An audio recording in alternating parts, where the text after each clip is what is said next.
L'award du coupé-décalé au prix Mude, cet événement de distinction des artistes ivoiriens et internationaux a connu un début trouble.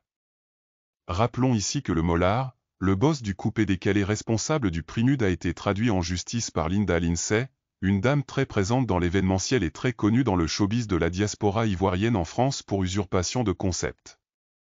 Ce qui a obligé Mollard à changer le nom de l'événement en prix Mude. Bientôt le 6 novembre 2022, la 7e édition du prix Mude. Une sortie peu attendue vient jeter une fois encore du discrédit sur cet événement, prix Mude. En effet, le 13 octobre, l'artiste de coupé-décalé Safarel Obian, qui récemment échappé à la mort lors d'un accident de circulation avec son équipe, a fait une sortie où il réclamait avec colère sa maison remportée en 2019 en tant que meilleur artiste du coupé-décalé au prix Mude d'or. Cette sortie a interpellé plusieurs de ses fanatiques ainsi que différents acteurs des réseaux sociaux, ce qui laisse penser que l'événement prix Mude est peut-être une grosse arnaque montée et bien ficelée par Mollard et son partenaire immobilier Chrome.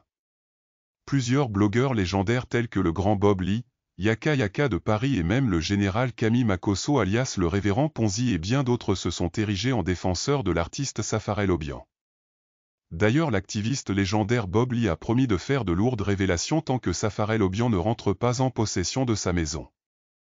Le boss autoproclamé Mollard, comme il l'affirme si bien dans sa chanson, se retrouvant dos au mur et pour éviter le boycott de la 7e édition du prix Mude, a organisé la première conférence de presse avec ses partenaires où ils ont promis de remettre les maisons des artistes Safarel Obian, Kérosène et Mix Premier dans un délai de 6 mois.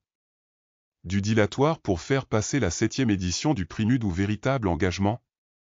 Personne ne saura répondre pour le moment. Comment peut-on comprendre que le boss Mollard, qui n'hésite pas à s'afficher devant ses voitures achetées à plusieurs millions de francs et à exhiber ses biens immobiliers à Abidjan et au Maroc qui ne sont que le fruit des rentrées d'argent de prix Mude, n'arrive pas à respecter ses engagements? A-t-il utilisé toute cette somme d'argent de le travaillement? Comme Owen le voit sur les réseaux sociaux lors de ses virées nocturnes ou encore dans le mariage de l'artiste ivoirien Didi B. Moula, l'avenir de ton prix Mude dans les années à venir dépendra de la tenue de tes promesses. Précisons ici que les deux artistes cités Kérosène et Mix Premier restent pour le moment en marge de la lutte que Safarel Obian mène et ne se sont contentés que de petites déclarations. Safarel Obian, merci d'avoir pris le devant des choses en tant que jeune frère.